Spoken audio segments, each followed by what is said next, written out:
If you want to fix your credit like the pros, I'm revealing the hard inquiry removal system that would allow you to improve your credit score, regardless of where your score is right now.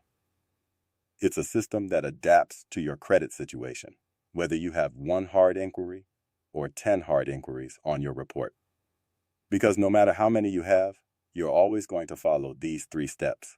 First, for every hard inquiry that you see on your credit report, you need to understand if it was authorized or not, because this will be the main thing that decides if you should dispute it or leave it alone. If you can find inquiries that you never approved, that's fantastic. But the beauty of this first step is it gives you clarity and encourages you to do 2 key things. First, it forces you to look for the difference between hard pulls and soft pulls, credit card application or pre-approval, car loan quote or credit karma check, personal loan application or bank FICO score. So most people that I know don't even understand this common difference, which is what I noticed after helping people look at their own credit reports. Because most people think every credit check hurts their score. But the most unexpected and revealing moment is when someone opens their report and realizes some inquiries are soft pulls and some are hard pulls, and only the hard pulls are affecting their score. And I kid you not, when people see multiple hard inquiries from one car dealership or from lenders they don't remember authorizing, they finally understand why their score dropped, even when they thought they only asked for one quote. Keep in mind, these inquiries can stay on your report for up to 24 months. Next, this first step forces you to focus on accuracy. You've probably heard countless times before to just wait 2 years and let hard inquiries fall off by themselves. But I believe that's the wrong way to look at it. Instead, before you ignore any inquiry, you should ask yourself, did I actually authorize this company to pull my credit?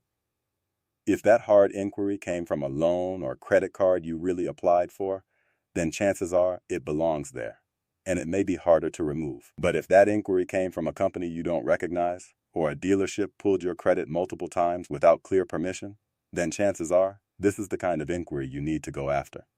Instead of stressing over every small score change, it's more effective to focus on the bigger credit mistakes, unauthorized hard pulls, duplicate inquiries, or old inquiries that are still hurting your score. The thing with hard inquiries is, one inquiry might only drop your score a few points, but when you have several of them sitting there together, it can make you look riskier to lenders. So if you manage to identify the hard inquiries you want to remove, like you find 3 or 4 that look unauthorized, then I need you to hold on to that list, because I'm going to show you what you need to do with it in a bit. Next, the second step in this system says that for every hard inquiry you want to dispute, you should first prepare your documents.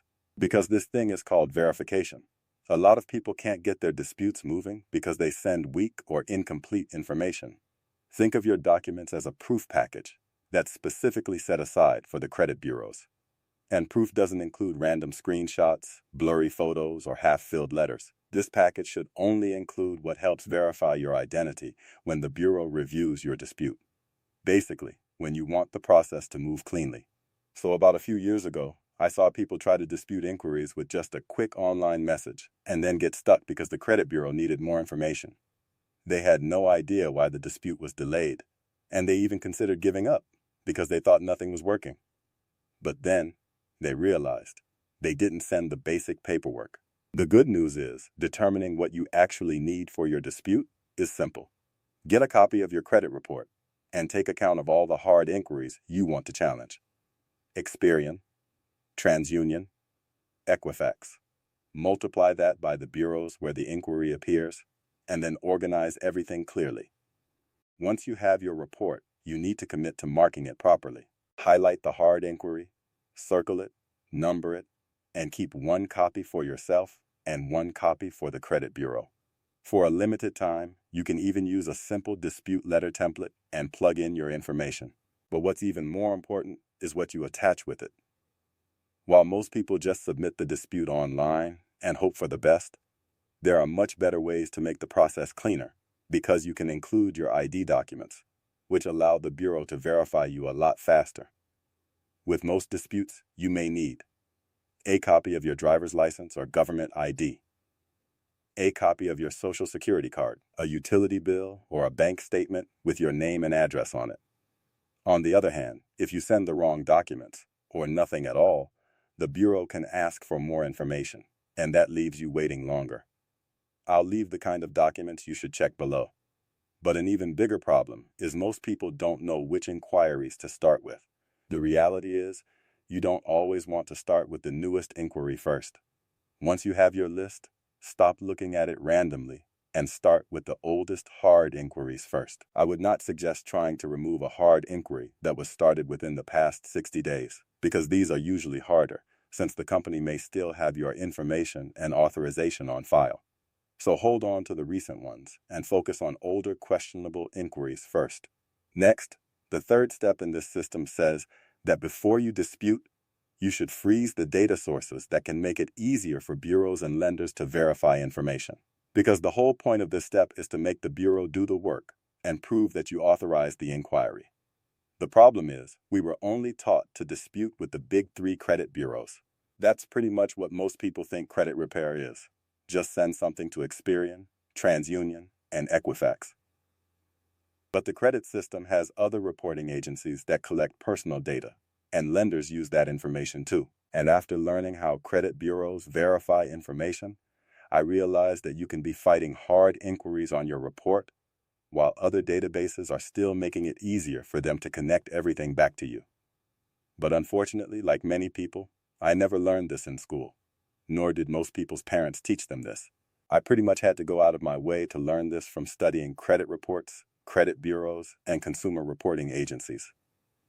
But this is one of those things that once you learn it, you can never unlearn it. But if you don't learn it, you might never learn it. And if you don't learn it, you're going to keep disputing blindly. There are a few specific places you should look at before sending your inquiry dispute, because they may hold personal information that lenders and bureaus use. First is LexisNexis, which is a public records company. The main thing about LexisNexis is that it can provide personal information like old addresses, property records, judgments, liens, relatives, and other identifying data that many businesses can use.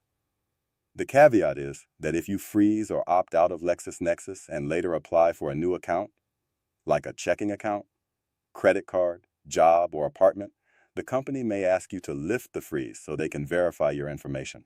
It's a pretty straightforward process to place a freeze. First, you go to the LexisNexis website. Second, you request a freeze or opt out. Third, you plug in your personal information. Fourth, and please make sure you pay attention because many people completely miss this step, you keep record of the freeze, so you know when to unfreeze it if you need to apply for something later. The second place you should look at is Innovis, which is another credit reporting agency, meaning it works like another credit bureau, even though most people only know Experian, TransUnion, and Equifax. Unlike the big three, Innovis is often called the fourth credit bureau because it collects similar data and can be used for identity verification and pre-screening. This company can collect non-traditional credit information like rent payments, utility bills, and other account data. You basically go to Innovis.com and place a security freeze on your Innovis credit report.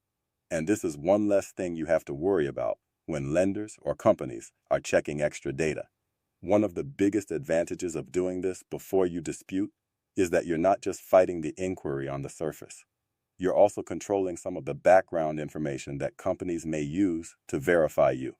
The third place you should look at is SageStream, because there have been many cases where people tried to buy a car and got denied financing because of information from alternative reporting agencies. It sounds really confusing, but basically SageStream can have its own score, and lenders may use it for certain applications. So if you have no choice, and a lender only looks at one of these reports, then you might as well treat it like any other credit bureau and dispute inaccurate information there too. And again, it's basically about reducing the extra data that can work against you in the future.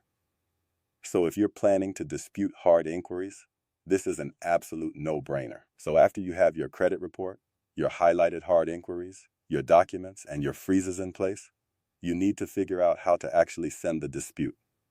And before I tell you what I personally prefer, here's a practical reason that sending it correctly matters. If you send your dispute by mail and you send it certified mail, you now have a paper trail that proves the company received your letter. If you just send it normally and they lose it, you may have to resend everything and waste more time. Anyways, for most people, disputing online or by mail is all that you really need to do. Basically, instead of guessing or calling random places, you choose the bureau where the hard inquiry appears and start the dispute there. With an online dispute, you can go to Google and search Experian Hard Inquiry Dispute, TransUnion Hard Inquiry Dispute, Equifax Hard Inquiry Dispute, and then follow the steps on the Bureau's website. You automatically get a faster turnaround and reduce the waiting time, meaning you can pretty much submit the information and track the process. For example, if you were to do it with Experian, you would select the hard inquiry section, review the list, choose the inquiry you want to dispute, and explain that you did not authorize it or you do not recognize it. Thus, you give the Bureau a clear reason that would allow them to investigate because your dispute is now focused on one specific problem. And by doing it online, it's actually a lot faster than mailing letters in many cases. Online disputes are usually a great option because some people have seen results within hours to 24 hours. Some cases are naturally going to take longer than others, but on average, you can expect the Bureau to review and respond within the dispute window. So with most hard inquiry disputes, I would either use certified mail if I want a strong paper trail, or online disputes if I want speed, because it's easy and really straightforward. But you can choose whatever you're comfortable with. There are a ton of people who still prefer letters, and if online dispute is not available, you can just send the letter by certified mail, and you should be pretty golden for the most part. Which leads me to something that you've got to start accepting. And it's that even if you're trying your hardest to fix your credit, sometimes you might still feel like your score is not moving fast enough. And that might be because you don't know the credit mistakes that are still sitting on your report. Click here to learn the credit mistakes you need to remove first.